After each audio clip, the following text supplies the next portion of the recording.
Vocês se lembram daquilo que eu falei no pré-jogo, quando disse aqui que era importante vencer, mesmo que jogasse mal, era importante vencer? Pois é, foi o que aconteceu. O Santos não fez uma partida das mais encantadoras contra a equipe do Água Santa, muito pelo contrário, teve muitas dificuldades, principalmente no setor ofensivo. Sofreu mesmo quando o Água Santa teve um jogador expulso, tomou a bola na trave quando estava 1-0 lá no finalzinho, deu espaço, não conseguiu acertar um bom contra-ataque para fazer o segundo gol. Houve um momento no primeiro tempo em que o Água Santa foi melhor, mas era importante ganhar. Isso era o principal. É um time que tem 4 jogos no Campeonato Paulista. É um time que tem 2 semanas de pré-temporada.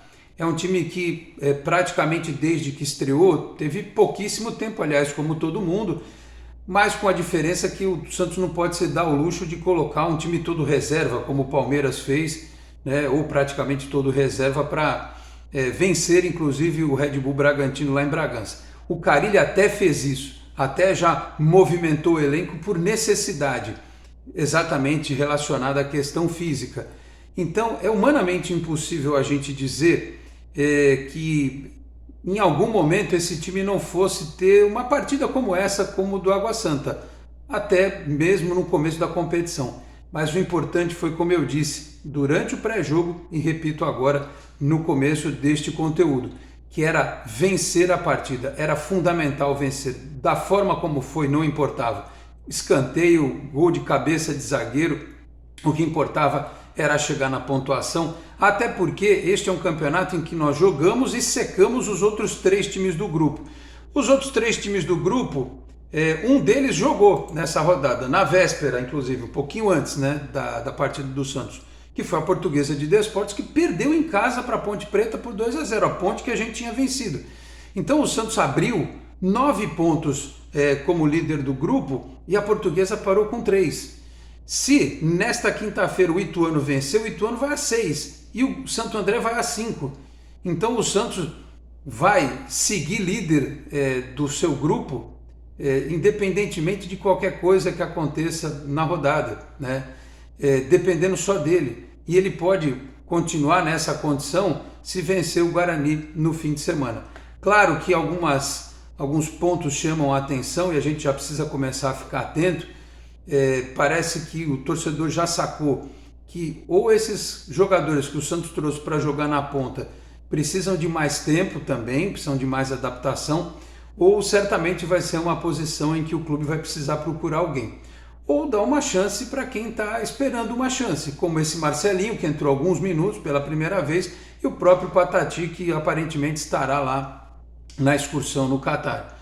Enfim, o que importa, como eu disse, foi a vitória e a gente vai analisar agora os detalhes destes 3 pontos importantes. Gol do Joaquim, 36 do segundo tempo, lá em São Bernardo do Campo, Santos 1, Água Santa 0. Meus amigos, um grande abraço, de volta para mais um vídeo aqui do nosso Canal 10, sempre em nome de Peter Leandro e Dani Haddad Fisioterapia. Quer ter mais qualidade de vida e ficar livre das dores? Então entre em contato com o Peter ou com a Dani pelos telefones 13 99704 0944, 13 99782 7308. Conheço o trabalho também pelo Instagram, @Peter Leandro e Dani Haddad. Também Vila Unitar Premium Beef, a arte do bom churrasco. Em São Paulo, na Vila Madalena, no Instagram, @unitar.beef, no WhatsApp 11 98798 4884, 11 98798 4884.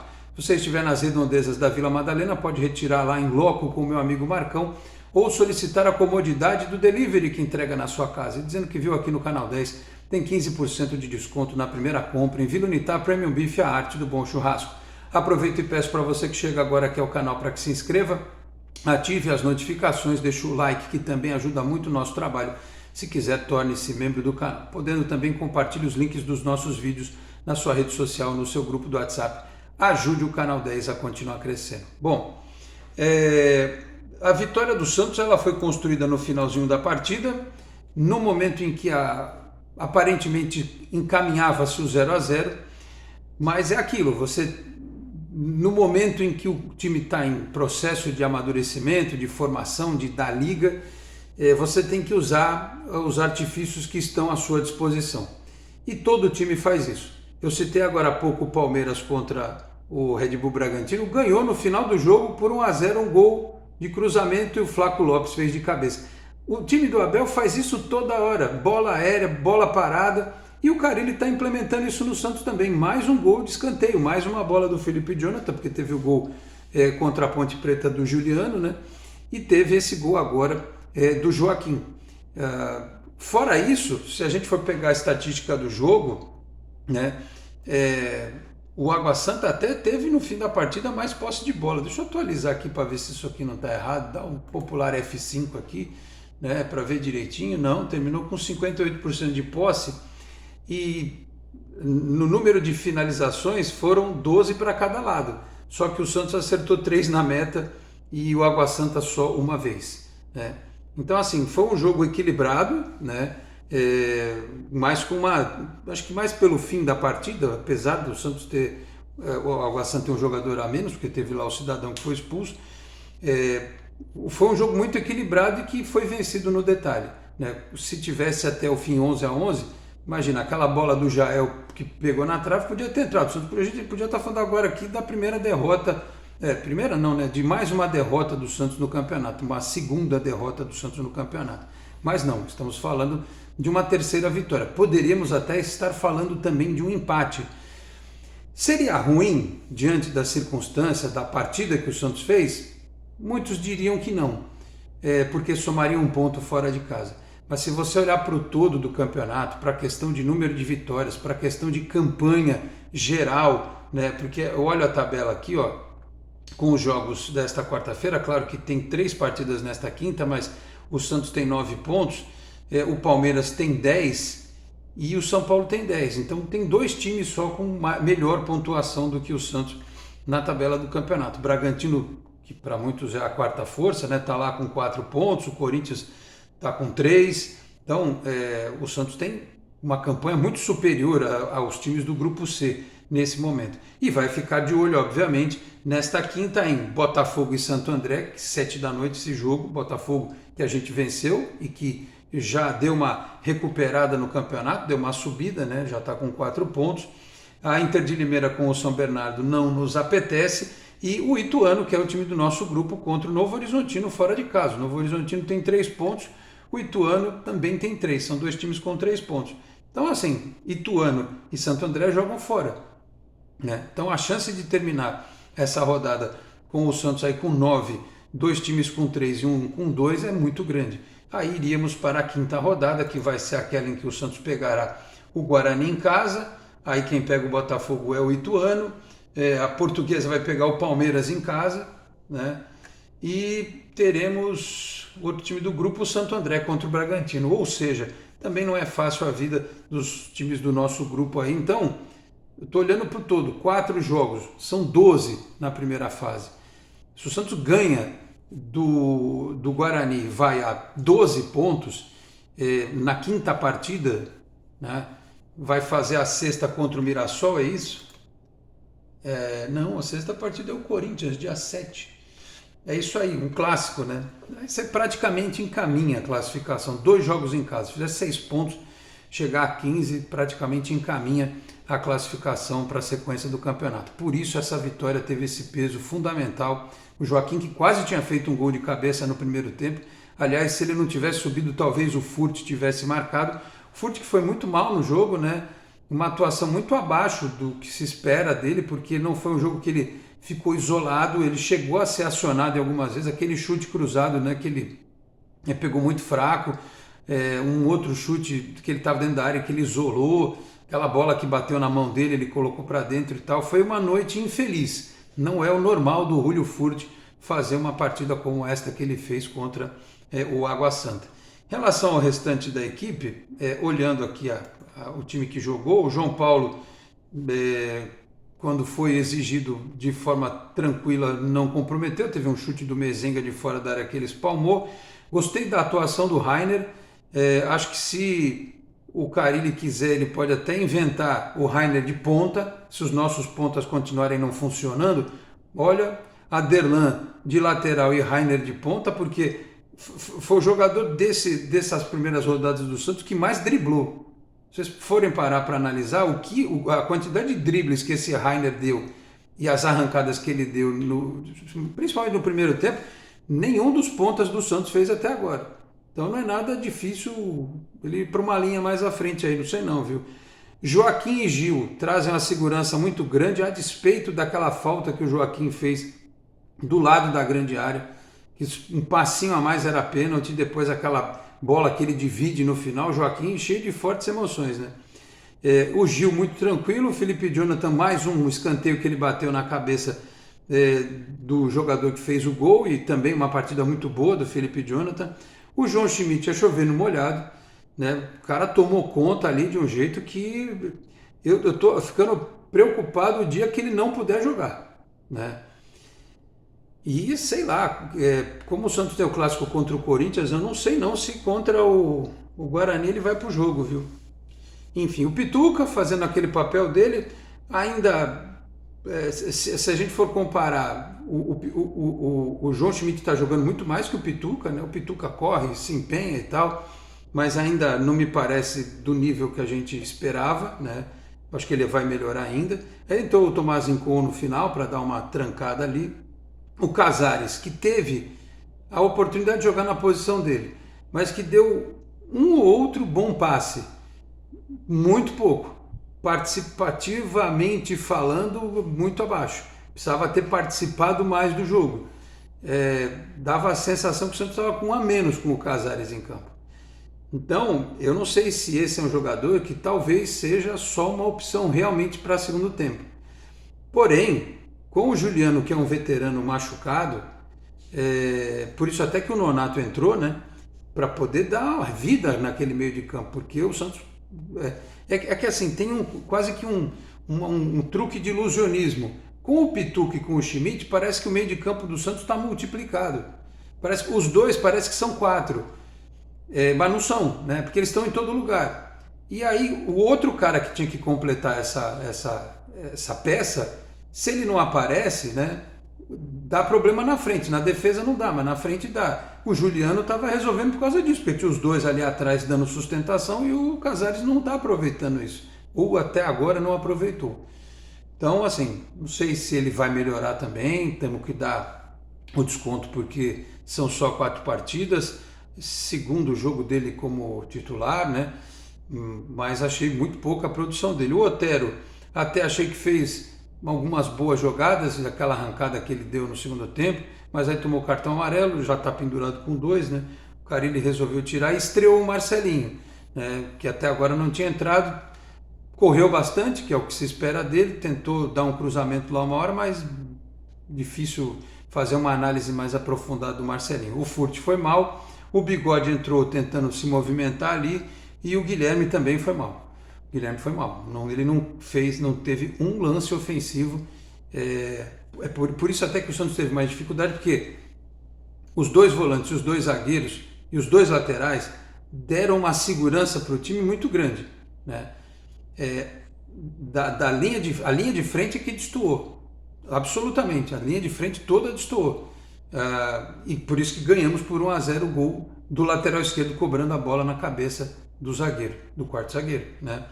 Então o Guilherme foi muito mal, ele não criou rigorosamente nada no ataque, ele correu, ele voltou, ele é o secretário de lateral, ele é um Lucas Braga cover, mas não deu um chute no gol, não me lembro, pelo menos não me lembro, não foi no fundo uma vez, a única vez que tentou a bola foi muito rápida e não chegou. Aí depois entrou o Pedrinho, que tanto pede uma chance do lado esquerdo. O Pedrinho apareceu no jogo depois que o apito final tinha sido dado, que ele arrumou uma confusão lá com o jogador do Água Santa, tomou um cartão amarelo. Ele entrou do lado esquerdo, que é onde ele gosta de jogar. Ele não carregou o time para o ataque nenhuma vez. Pega a bola e vai para 1 contra 1, porque nas entrevistas coletivas eles mesmos disseram: eu sou bom no X1, sou bom em partir para cima e tal. Não foi o que se viu. Especialmente depois que o Água Santa estava com a menos, o Pedrinho ele até voltou, ajudou, todo mundo se empenhou. Não estou dizendo que faltou empenho, não. Mas realmente para caras que tem que ser o desafogo do time, o respiro do time, precisa aparecer mais, precisa apresentar mais. Também vamos dar uma tranquilidade, porque é o começo e tal, mas eu já começo a imaginar como é que o Carille pensa para mais daqui a algumas rodadas. Pode mudar o sistema, ele pode jogar num 4-4-2, pode jogar com 2 centroavantes, ao invés de jogar com pontas, ele gosta de jogar com pontas, mas se os pontas não estão funcionando, né, quando ele tiver o Morelos, ele pode jogar com Morelos e Furt, ou com Morelos e Bigode, para ter mais mobilidade, fazer o meio de campo com 4 jogadores, aí pode botar o Pituca, o Rincon e o Schmidt, e aí um meia, que enquanto não for o Juliano, tem que ser o Otero. Na ausência do Juliano, acho que é melhor adaptar o Otero ali do que tentar o Casares. Então são apenas observações, não são críticas, tá? São apenas observações de um time que tem 4 jogos no campeonato, mas que ainda bem tem 3 vitórias.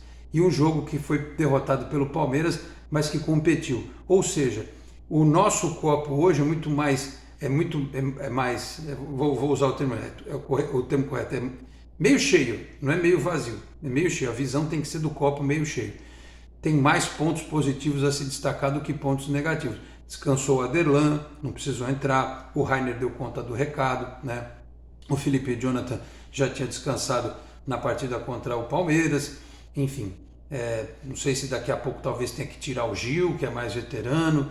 O João Schmidt uma hora vai ter que dar uma paradinha também, não sei quando.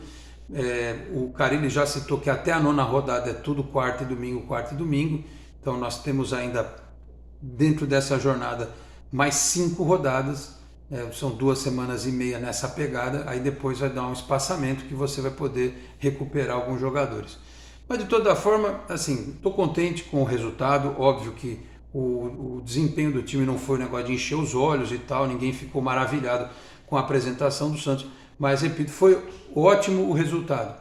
Mostrou que volantes, zagueiros e os laterais do Santos hoje, a gente está muito mais tranquilo, né? Porém, do meio de campo para frente, aí sem o Juliano, é preciso se achar uma outra forma de jogar, né? Não sei, repito, o que ele pretende fazer para pegar o Guarani. Aliás, o Guarani que estava ganhando em casa e perdeu do Mirassol, né? Perdeu de 3-2 do Mirassol. Mirassol que é o líder lá do grupo do Corinthians e do Bragantino. Tem 6 pontos a equipe do Mirassol e o Santos vai pegar o Mirassol lá, hein? Lá em Mirassol. Vai ser um jogo da que rodada? Oitava rodada? 7ª rodada, no dia 11 de fevereiro, né? Santos e Mirassol lá, 6 da tarde em Mirassol.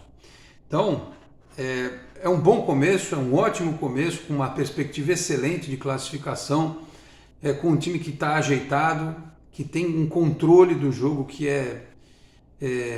assim, digno de elogios, sabe? Time que não se apavora, como o time do ano passado se apavorava, esse time não se apavora, mas precisa ter uma efetividade no ataque maior. O ataque precisa funcionar de uma outra forma, porque até criou 12 oportunidades num jogo fora de casa, tanto quanto o mandante, né?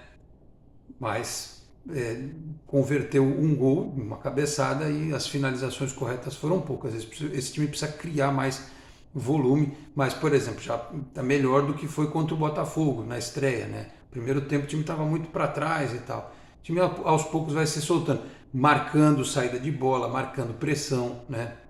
O que nem sempre fazia. Então, aos pouquinhos esse time vai se ajeitando, a gente vai entendendo aí algumas situações, o Carille vai incorporando talvez algumas ideias, alguns jogadores que estão aí ainda sem utilização podem ser utilizados eventualmente.